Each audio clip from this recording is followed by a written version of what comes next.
Today's diplomatic briefing program is presented in partnership with two great friends of Meridian and incredible teams that need no introduction.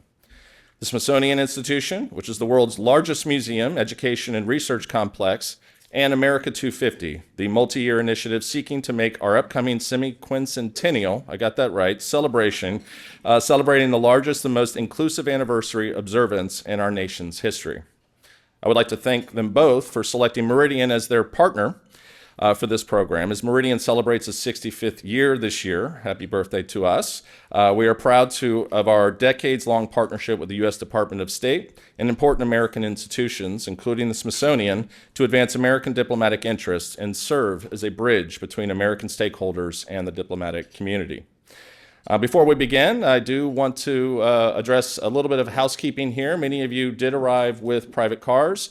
I do ask that you text your drivers and make sure they're not idled in inappropriate locations around the campus. We do have a parking lot just next door, so thank you for your cooperation. Now delighted to turn it over to our distinguished speakers. First, we will hear from Ms. Rosie Rios, Chair of America 250, which is the U.S. Semi-Quincentennial Commission that was established by Congress in 2016 to plan and orchestrate next year's anniversary celebrations. She'll be followed by Lisa Sasaki, Deputy Undersecretary for Special Projects at the Smithsonian Institution, who will share more about how they will be participating and what opportunities exist for international cooperation and partnerships with all of you. Following their presentations, we will invite our speakers together with Aviva Rosenthal, Director of Smithsonian's Office of Global Affairs, to the stage for audience Q&A. With that, I would like to turn it over to Ms. Rios.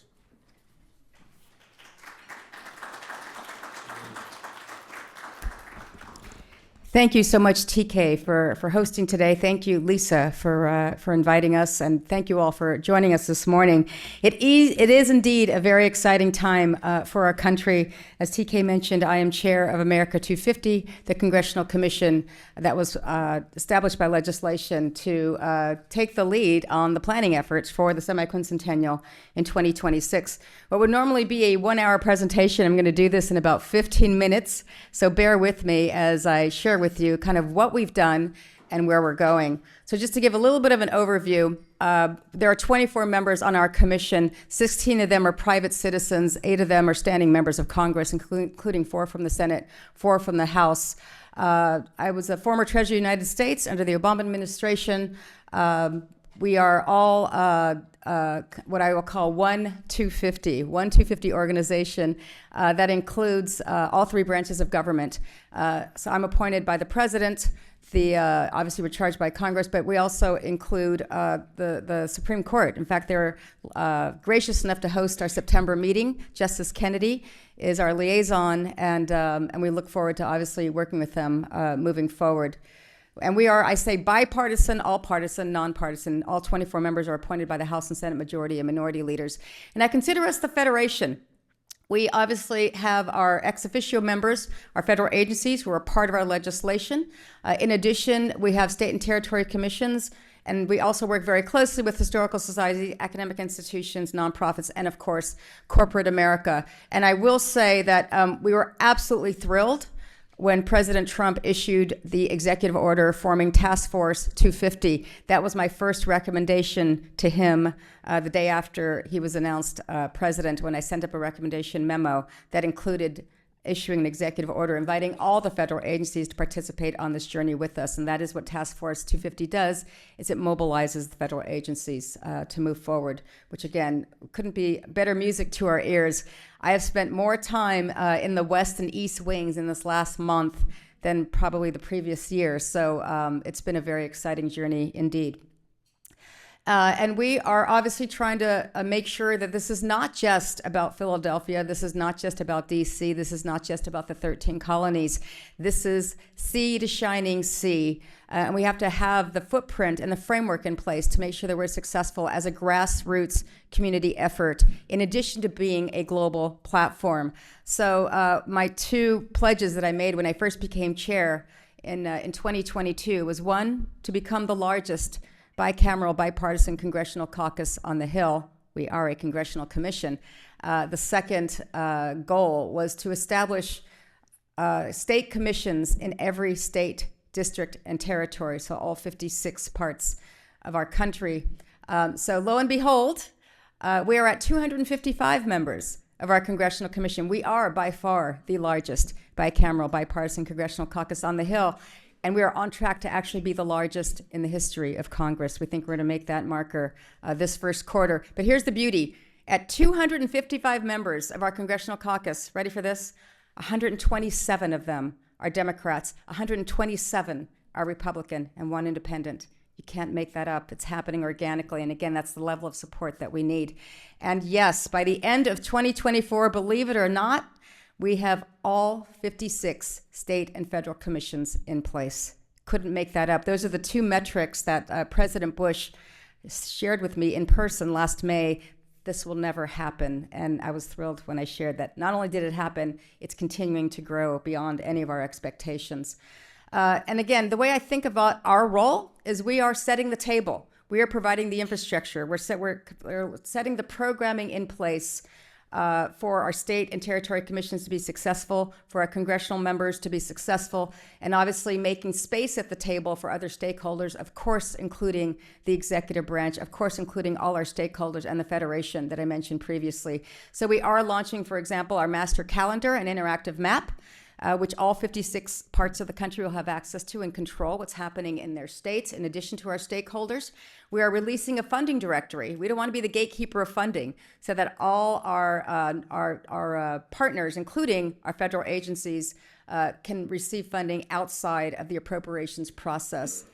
We're also continuing to do our research. We've already conducted 2 surveys in terms of what people want to see in 2026, and making sure that our programming is message tested. It has focus groups in place, and we're on the right track.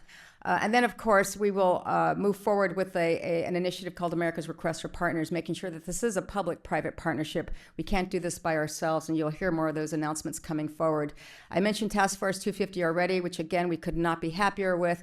And you might have seen our announcement earlier this last summer, where President and First Ladies Bush and Obama have agreed to be our honorary national co-chairs. This was very symbolic because we made this announcement in the middle of the conventions, in the middle of the debates, regardless of what happens in November. We're all heading and rowing in the same direction.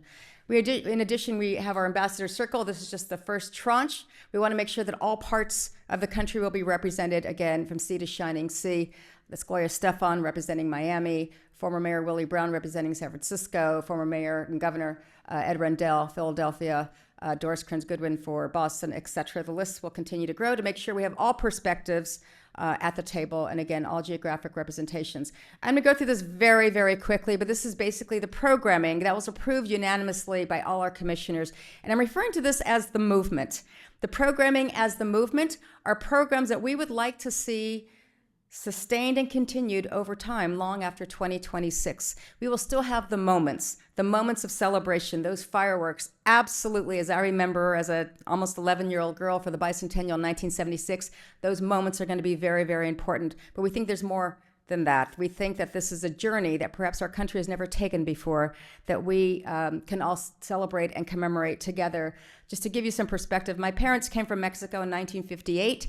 They came to the Bay Area in Hayward, California, because my dad was a seasonal migrant worker at the Hunt's Tomato Factory in Hayward. That's where they decided to stay and raise their family. My dad, who was abusive, returned to Mexico. My mom made the conscious decision to stay in the United States and raise all 9 of us as a single parent and somehow send all 9 of us off to college. So I remember very, very vividly what July 4th, 1976 represented for me. We were in great schools, and I thought the whole world, the whole future was in front of me. So that American dream that I feel every single day that now lives through my kids is what I want this next generation to feel, that this is the land of opportunity all over again. So we launched officially in the public domain in July of 2023 as kind of the 3-year count up to the semi-quincentennial with America's Invitation. We launched in the great state of Wisconsin, nice purple state, in partnership with Major League Baseball at the Milwaukee Brewers against the Chicago Cubs game. And America's Invitation is a video portal. It's evergreen. It's still on our website now at america250.org, where anyone could go on and share their videos of their perhaps their memories, their ideas for 2026. And it's still, again, we've received thousands of videos to date. America's Field Trip, one of our signature programs we launched as a pilot last spring, is a national student competition for grades 3 through 12 who get to answer the question, what does America mean to me? The beauty of America's Field Trip is that the winners get to choose from a series of backstage experiences with our federal agencies, most of which have never been offered to the public before. So we received thousands of submissions last spring. I'll tell you, these field trips are literally once in a lifetime. So I went on a number of them. I'll just give you a little bit of a flavor of the New York field trip. It wasn't just a tour of the Statue of Liberty. We actually took the private National Park Service boat from Manhattan Island to Liberty Island. We went to the top of the crown of the Statue of Liberty, which doesn't happen on the public tour. We got to walk the hallowed halls of Ellis Island when no one else was there. We were treated by lunch with the CEO of BNY Mellon, Robin Vince, who's our founding sponsor for America's Field Trip. We got to see the cybersecurity center, the markets room, the trading floor. We ended the day at the New York Federal Reserve, getting an overview of monetary policy and getting into the deep storage, into the vault. So I remember one young girl coming up to me and saying that she felt like she won the golden ticket, but this is better than Willy Wonka. For a lot of these kids, it's the first time on an airplane, first time out of their state, first time on a family vacation. That's the constituency that we would like to focus on. Is, again, this is as much about the future as it is the past. And how do you inspire this next generation of leadership to envision and visualize their own future the same way that I did?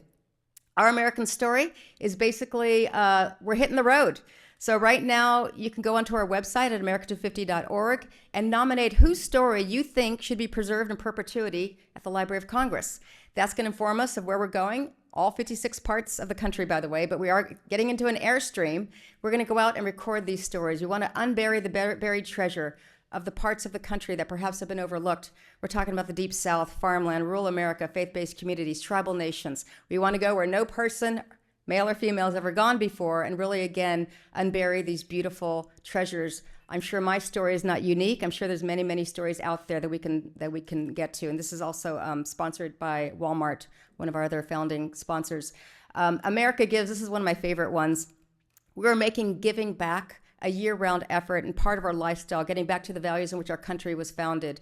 America Gives focuses on getting us to volunteer all over again using the 2 federally recognized days of service. So the first federally recognized day of service in the U.S. is MLK, Martin Luther King Day in January. The second federally recognized day of service, 9/11. Most people don't know that.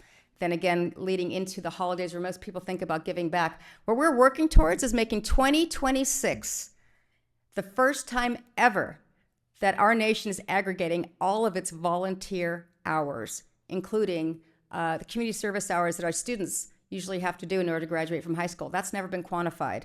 And so what we want to do is the clock is going to start ticking on January 1st, 2026. On December 31st, 2026, long after the fireworks are gone, we want to declare that as, again, the first time ever in the country that these volunteer hours have ever been measured with any empirical data. And why is that important in 2026? Because there is a global platform, right? That is the World Cup also happening in 2026. So as we declare this record, who knows what the record's going to be? Maybe it's going to be 1 billion hours. I'm making that up.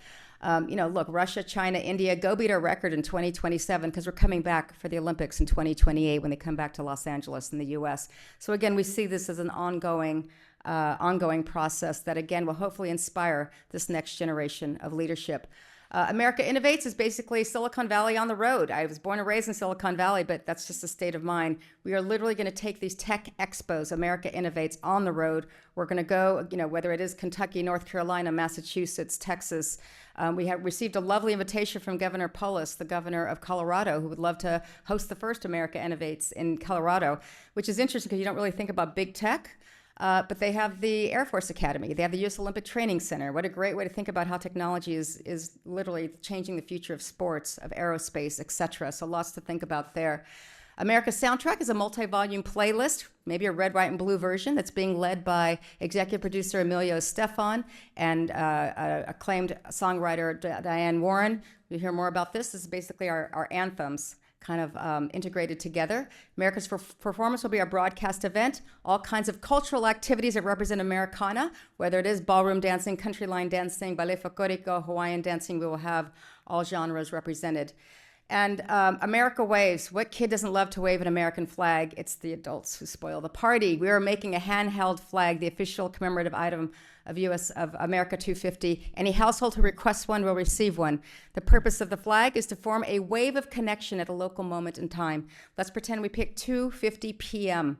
on July 4th, starting in Guam, which is 19 hours ahead of Alaska. That is now pure, beautiful content of people waving their flags, whether at a baseball game, at a block party, United Taste of America, whatever it is.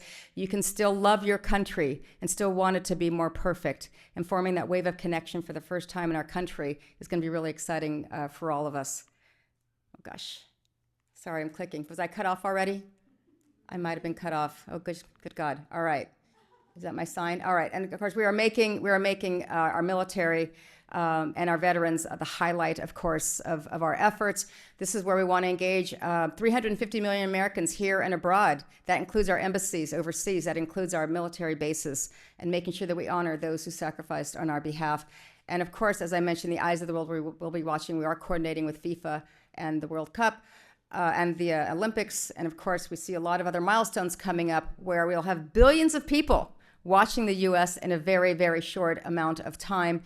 Lots of opportunities to tie into our program. We already have a lot of interest from a lot of embassies. We're already getting the word out, whether it is about America's field trip, whether it is about, again, people submitting their ideas in a video, or whether it is, again, part of our American story and getting those stories recorded.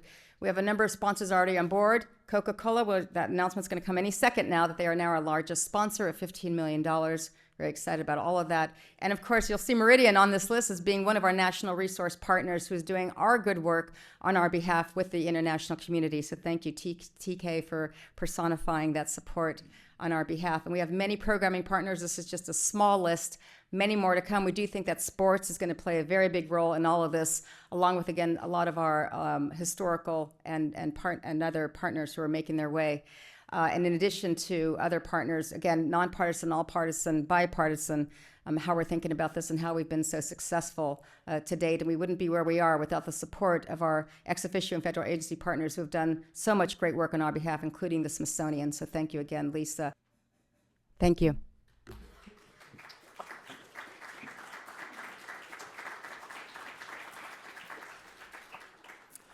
Good morning, everyone. It's very tough to follow an amazing video like that, but I have the distinct honor to be able to be here.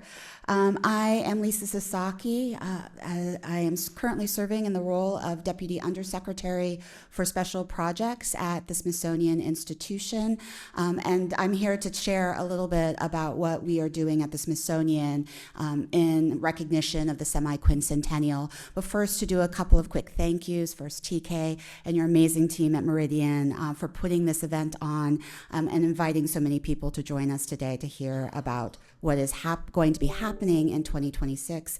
And Rosie, for your ongoing leadership. I think, as everybody could tell from Rosie's presentation, the Congressional Commission has really done some amazing things to build momentum, pull us all together, and the Smithsonian is incredibly proud to be a part of that as an ex officio member. But today I am here to talk to you about our shared future, which is the theme that the Smithsonian is pulling together under in order to recognize the semi-quincentennial. And I'd like to just first of all extend greetings from Secretary Lonnie Bunch, who unfortunately couldn't be here with us today. But I always like to start off any talk that I do with a quote from Secretary Bunch that really encapsulates how the Smithsonian is going to be approaching this monumental anniversary, which is really this idea that the semi-quincentennial reminds us about the ideals that the United States was founded on, and how we as citizens can help the country live up to them. And that at the Smithsonian, what we're really here to do is to celebrate as we continue forward in this new chapter and to inspire the next generation in order for all of us to be able to better reflect on the past, to meet the present moment and to look ahead to the next 250 years.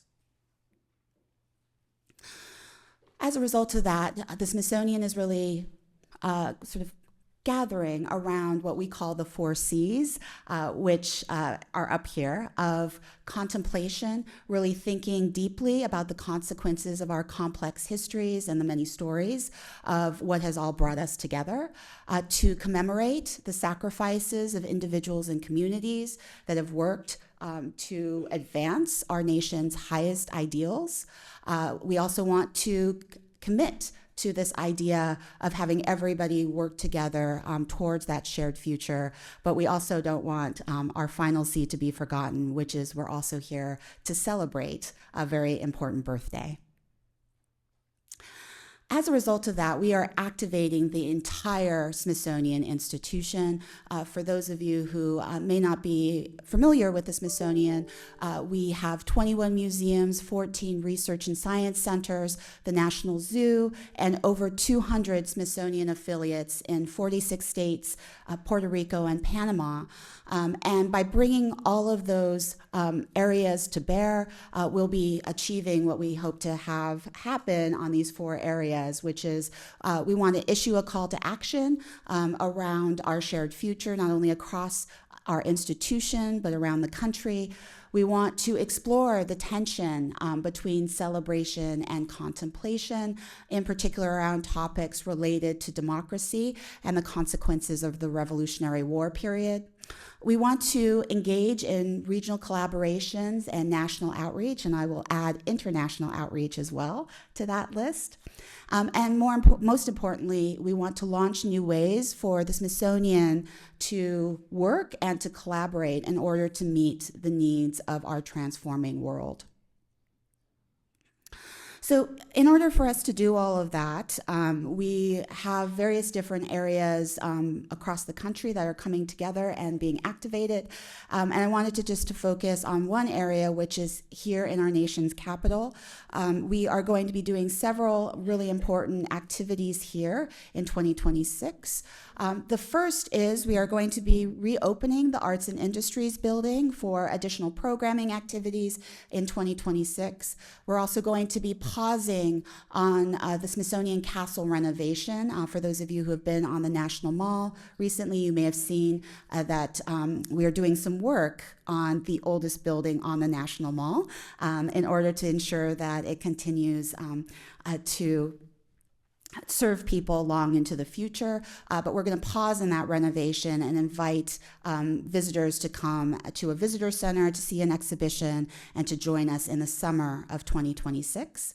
We also will have a series of special, really special programming across all of our museums, which I'll just go into right now. So here is a quick list of some of those anniversaries and exhibitions that are going to be happening in our museums in 2026 and at the National Zoo. I will just say this is just a very short list. There's many, many more that we're quite pleased to be pulling together, and we'll be telling you more about them in the upcoming months. But we have a major exhibition called In Pursuit of Life, Liberty, and Happiness, 250 objects from the collections at the National Museum of American History. We have From These Lands, sharing our natural and cultural heritage from the National Museum of Natural History. I'll get back to that exhibition in just a moment, so keep that one in mind. We have an exhibition on state fairs, which talks about American craft from the Smithsonian American Art Museum's Renwick Gallery. We also have a series of really important anniversaries coming up in 2026.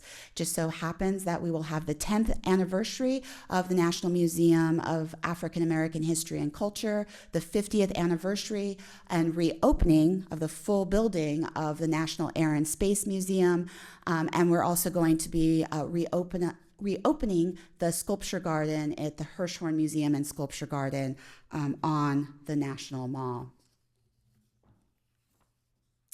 But I wanted to also really highlight and let you know about one of what I consider to be a really meaningful moment for the Smithsonian in 2026, which is the presentation of a festival of festivals. The name of the festival is Of the People, the Smithsonian's Festival of Festivals, and we will be transforming the National Mall for 4 weeks, starting June 18th through July 12th, and having that space become a living monument to America's cultural traditions.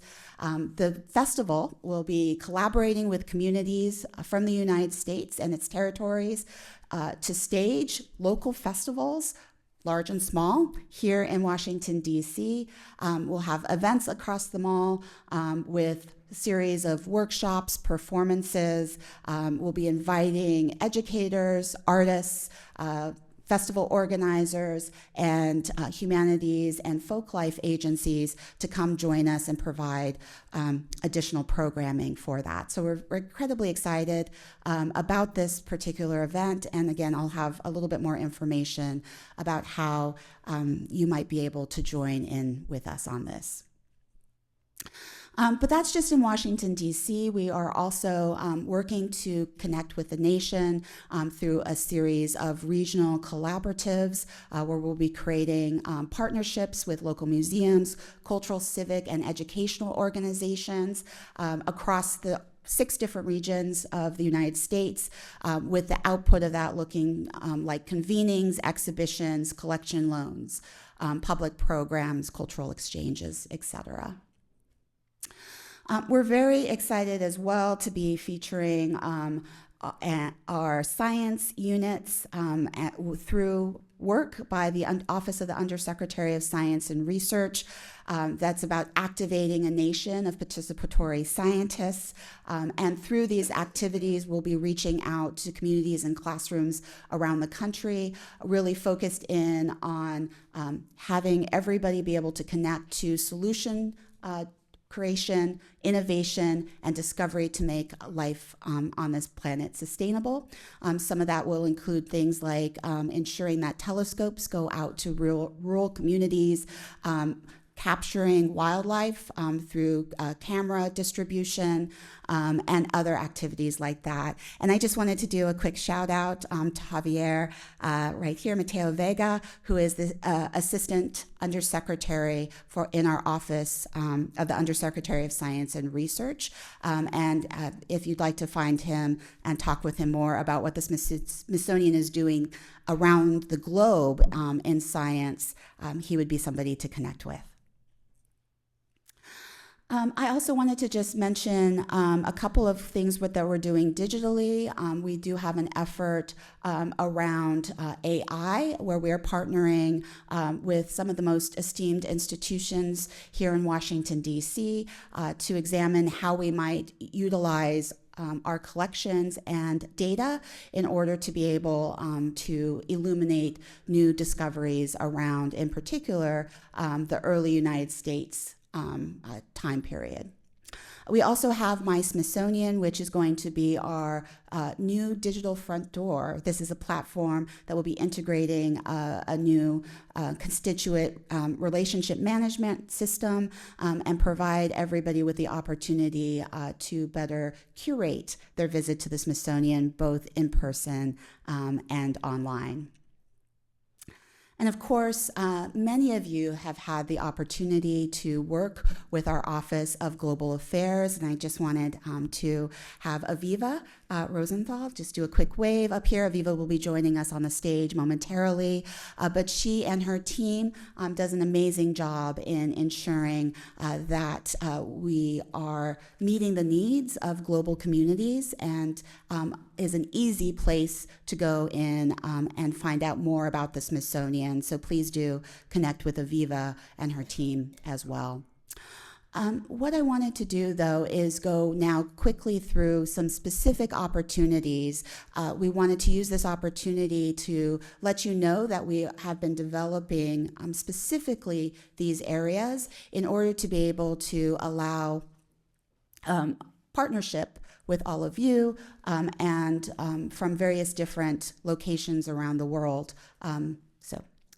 The first is, you might have seen outside in the lobby, and I have an image up here, we have developed a poster exhibition for the exhibition From These Lands, sharing our natural and cultural heritage. This is going to be made available as a downloadable and printable poster exhibition. We developed this specifically with the idea of having a tool in which embassies could have something that was flexible and amendable. So in other words, the way that this exhibition is being set up is that various organizations can add additional content as needed around the framework. We also, and you can see this on the larger scale posters that have been printed outside, that there is room for a translation into multiple languages as well on those posters. So we're very excited to be able to have this as a tool for everybody to be able to share how communities can trace its history through everyday objects. I just wanted to see if anybody from our National Museum of Natural History team is here. They're probably working on putting exhibitions together right now, but we were hoping that they could be here so that they could wave and acknowledge their amazing work. The second opportunity that we have for you is we are planning to do a embassy program series, and I'd just like to really send a giant thank you to Smithsonian Associates and Freddie Engelman. Freddie, could you just stand up and wave? Freddie is the director of Smithsonian Associates, and they and the Office of Global Affairs are going to be collaborating with embassies to engage the public in what we're hoping to be a series of rich conversations and storytelling in a range of topics, which we can develop in partnership with various embassies to talk about topics including things like the earliest days of the United States founding and perhaps the roles countries played in that, to the ongoing impact of U.S. diplomatic relations around the world. And then I also wanted to let you know about this third opportunity, which is to collaborate with us for the festival. And I just wanted to acknowledge Sabrina Motley, who is the festival director. She's at the back of the room. And what we are looking for is, under this rubric of festival of festivals, we'll be welcoming collaborations that celebrate American festivals and diasporic communities. So in particular, we are looking into the long history that we've had here in the United States of gathering and preserving cultural traditions by presenting them here in the National Mall, and that communities present them through festivals. And through the Festival of Festivals, we'll be looking for opportunities for community festivals to be highlighted, and that we're hoping that part of that highlighting can include their connection to communities around the world. The Center for Folklife and Cultural Heritage, which is our unit that puts this on every year, I know has partnered with many countries, and we hope to continue that beyond 2026 as well. So please do, if you have any interest in our Folklife Festival or specifically in the Festival of Festivals, Sabrina is here to have conversations. If you are interested in collaborating and you don't have the opportunity to meet with one of our Smithsonian staff people here, please do reach out to our Office of Global Affairs at global@si.edu, and they'll be happy to direct you to the proper contact within the Smithsonian. And just really quickly again, could I just have the Smithsonian staff here just do a quick stand up and wave so that people can identify you. So after we have a networking opportunity, you will be able to chat with people and not have to queue up for anyone. So thank you so much. I know we are going into next an opportunity for questions and answers. Thank you, Lisa. I can invite our speakers up to the stage. I would like to now include you as part of the conversation, and we'll begin to take questions. I thought I'd kick us off and put my friend and colleague Aviva on the spot here. Many of you in the room already know Aviva, but I thought I'd let you have an opportunity to explain your office and your role as sort of the gateway to the diplomatic community to Smithsonian. Thank you. Hi, everyone. There's so many great friends and colleagues of the Smithsonian. I'm Aviva Rosenthal. You met some of my colleagues here from the Office of Global Affairs. We're just happy to be here, to be able to work with you, as we always do, as your front door to the Smithsonian. We're so excited about the opportunities that Lisa talked about. But as you know, please do contact us. We want to be able to connect you to different museums, research centers, and all these activities. So we're just glad to be here and to answer your questions. Thank you. We know you have questions. I could pose another one. Oh, we have one? Okay. If those of you asking questions, please introduce yourself. Hi, I'm Elizabeth Herndler. I'm with the Embassy of Luxembourg, Cultural Attaché. This is very exciting. Thank you so much. This is going to be a fantastic year. To just ask a quick question regarding collaboration between museums. Luxembourg actually has a museum in Wisconsin, Belgium. And so I'm just thinking it would be fantastic to bring them into the celebration of 250. I was going to say, that's a terrific idea. I mean, that's actually, again, in just talking through some of these great ideas.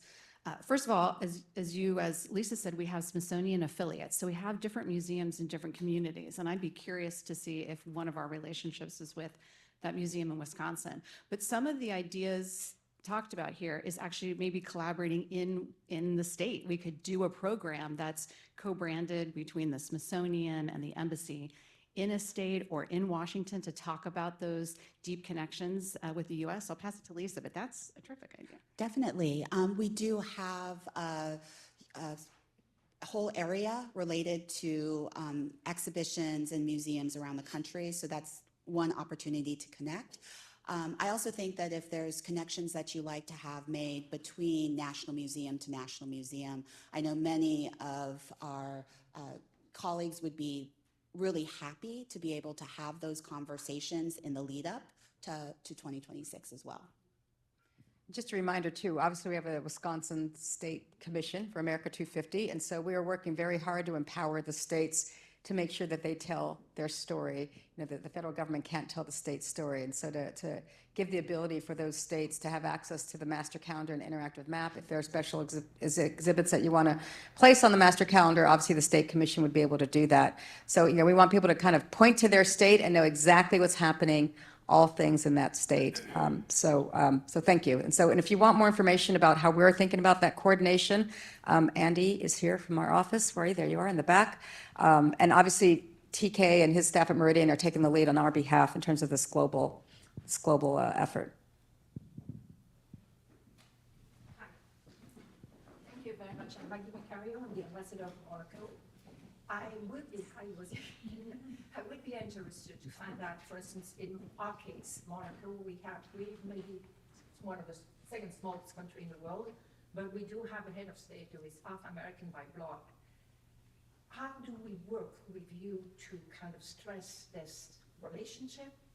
Who would be our contact? I mean, I understand for the Smithsonian, but in other area that we would like to be involved in. Who can we communicate? And I'm not talking only about Monaco, but I'm also the dean for the European countries. There's a lot of links and synergy that could be created. How do we make this a reality? First of all, nice to see you again. We met at the Green Sands Equity Conference in San Francisco. Yeah, it's a small world.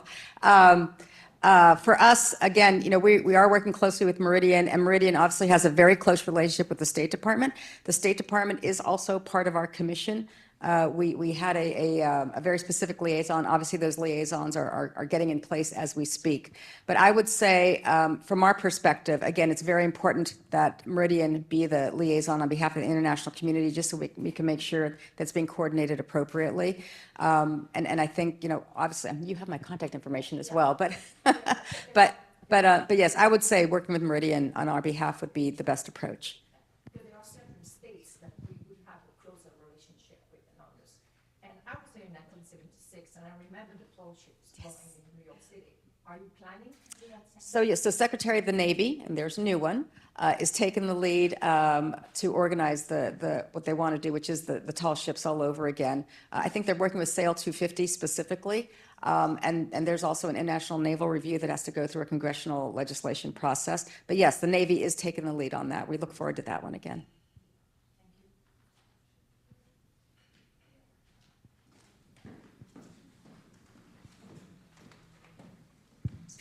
Hi, my name is Yuki from Japanese Embassy.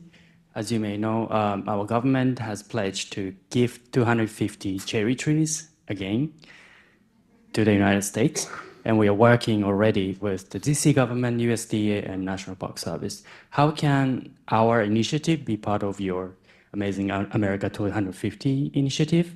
And also, like, are we able to use the logo technically to be part of this bigger celebration? Thank you. Oh, absolutely. So from our perspective, our logo is absolutely available if people want to use that. We do have licensing agreements just to make sure it's being coordinated effectively. And again, I would say that Meridian would be our contact in terms of how to get those materials and toolkits out.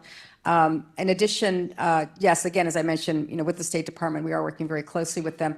Our goal, and in fact, people probably know this, but with Task Force 250, which again mobilizes the federal agencies, we are in close coordination with them. In fact, in the President's executive order, they specifically identify the U.S. Semiquincentennial Commission as one of the partners. And in fact, Vince Haley, who's the director of the Domestic Policy Council, is our liaison with the White House, and they are the ones who are coordinating kind of some of these larger efforts. So our goal is to take these activities and make sure, again, it is on our master calendar, on interactive map. People know these exhibits are happening. So anything that you would like that is officially of a 250 activity, we'd be happy to promote that, elevate it, highlight it, et cetera. And by the way, my kids are half Japanese, so I'm thrilled that announcement was made. Can I add just something to that? And I'm speaking on behalf of a museum that doesn't know I'm about to do this, make this offer. But I just think with that as well, the Smithsonian is synonymous, obviously, with the cherry blossoms. We have lots of the products in our stores. I would love to think that we could also just do an event that amplifies what you're doing with the local government, a way to do a reception, some kind of special tour, or a way to use one of our museums to amplify what you're already working on.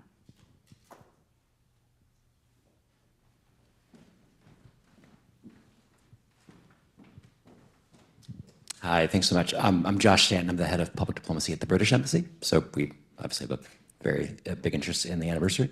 I was just curious if you all have a certain approach that you're thinking about in terms of heads of government and heads of state who want to visit and be part of the USA 250 activities, whether throughout the course of the year or specifically around Independence Day. Thank you.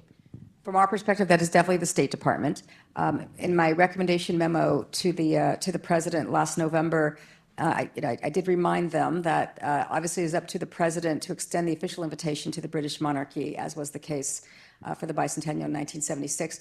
That will likely be the case for all heads of state. That is managed obviously by Secretary Rubio and his team. They are still getting staffed. We were originally working, I think, with the Undersecretary of Cultural Affairs. Those positions are still being filled, and I'm sure that will continue to be kind of our liaison as they attend our commission meetings, which are on a quarterly basis. But again, we leave that up to the executive branch, as it should be with the State Department.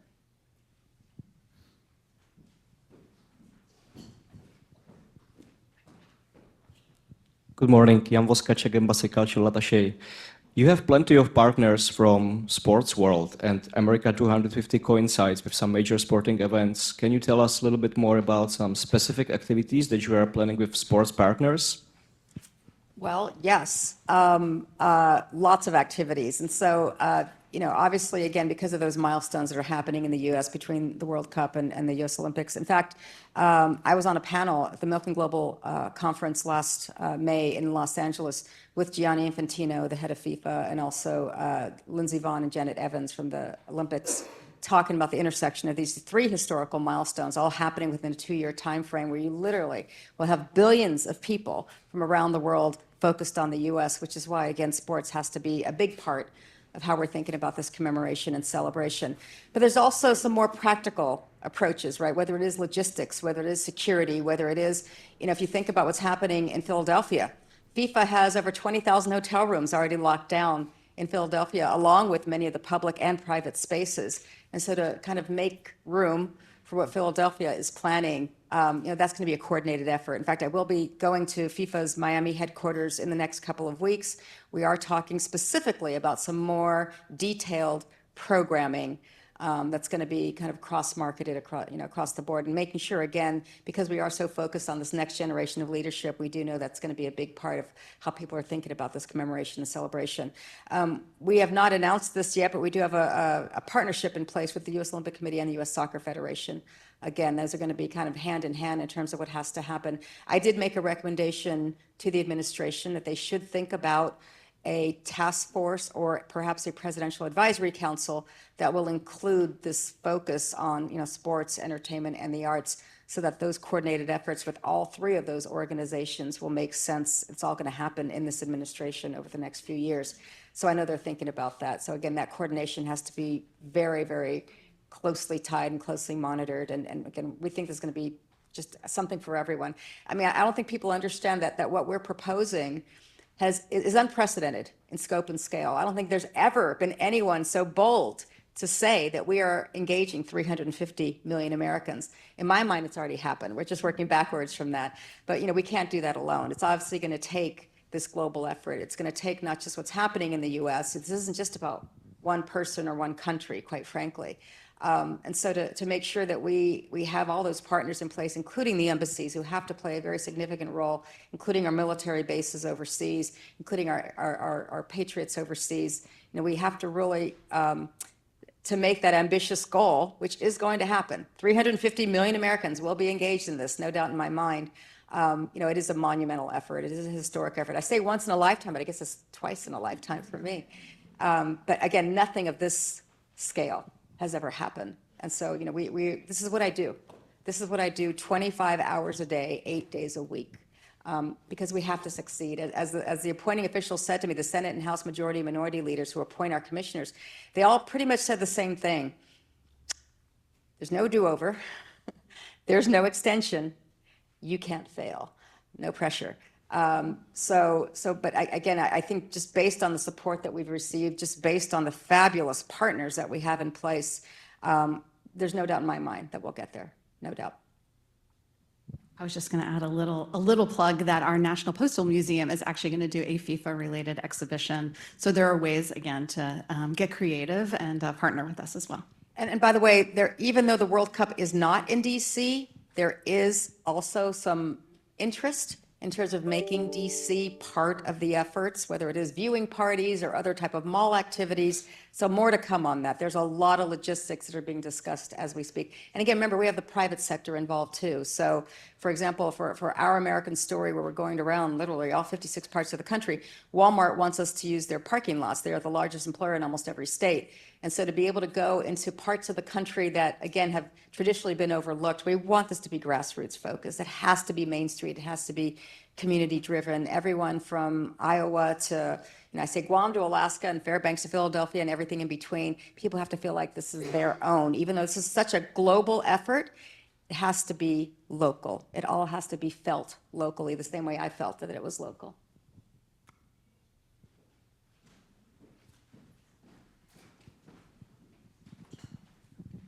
Good morning. My name is Maria Wales-Zielińska. I am with the Polish Embassy. Thank you so much for your very interesting presentation. It seems like a very challenging project. But I have one question about the programs for the embassies. So should we reach out to you individually, like each embassy, like separately, or will there be like a call for applications? How does it work? I think we're starting off with an individual outreach. We're just assessing how much interest there is in this programmatic series. So I do think please contact global@si.edu or Aviva and her team. And if we start to see that there's the same questions coming up or the same types of information we need from everybody, we may head towards doing something a little bit more formal. But I think one of the reasons why we didn't want to do that initially is because we want to leave this open for a true collaboration, which would allow us to be able to say things like, would you like to do the programming with us at the Smithsonian, or would you like to invite us to the embassies? Would you like to do this virtually or in person? What types of topics would you like to talk about? And so that feels more like a conversation and less like an application. Okay, and one more question. Are we only limited to the programs that you presented, or can we come up with our own ideas as well? You can definitely come up with your own ideas. We just wanted to get the ball rolling with some specific areas and also to help with the timeline. 2026 I know seems far away, but it also, for many of us who are working on the planning, it seems like it's going to be here in a heartbeat. So we just wanted to give some ideas up front, but if you have others that you'd like to explore, please let the Smithsonian know. And one more question, if I may. I mean, as you know, we have a large Polish community in the United States, so we have like different consulates around the states. So can they also reach out to you, or does it have to be done through the embassy? I think coordination would really be lovely. That way we have an understanding of what the ask is. As Rosie mentioned, there's kind of a complicated system in the fact that each state will have a commission and activities. Each state has a host of amazing museums, some of whom are Smithsonian affiliates and others who will not be. And we don't want to limit that partnership that, as Rosie just says, how important it is to be on the ground in those locations.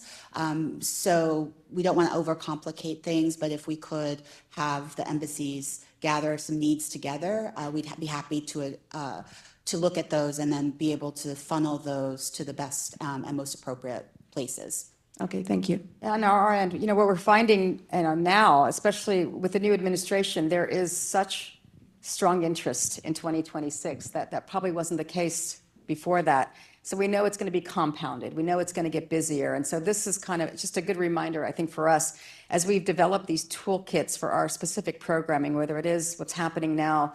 If you go on our website, there's 3 ways people can get involved already, right? Whether it's submitting their video through America's Invitation, whether it's submitting a nomination for Our American Story, or whether it's submitting an essay or piece of art for your grades 3 through 12 for America's Field Trip. We have toolkits for each one of those. And again, just a great reminder to us that we will make sure that Meridian and the teams at Meridian have those toolkits available to be able to work with the individual embassies as they see fit.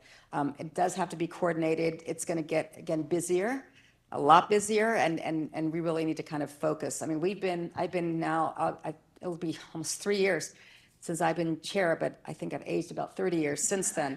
But the more organized we are and the more kind of touch points that we have in a coordinated effort is really going to make this, I think, successful for everyone. And I did just want to acknowledge Meridian as an important partner in that coordination. So TK, I know we're not supposed to pull you up, but perhaps you could say a few words in the question and answers about the role Meridian can help play in some of that organization. TK is probably a little surprised hearing all of this right now. Fine. Love surprises. So, look, all of you are going to receive a summary of today's briefing session. In that summary, I'll include contact information from my office, Smithsonian's office, and of course, Rosie's amazing team. So, be happy to field any questions after that. Really what I'm looking for are partners in the diplomatic community that not only want to exhibit their commitment to this amazing celebration, but really what gets me up in the morning is that cross-cultural collaboration and influence. I mean, America is only as strong as the people who have migrated here for 250 years.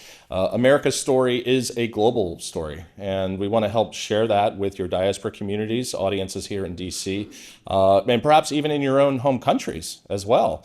There's a number of the tentpole projects that Rosie outlined that I think would serve really well. America Waves, for example, field trips, including international participants or folks from the diaspora community in these important initiatives. So do look to Meridian and the Smithsonian as your trusted partner in helping you fulfill your objectives.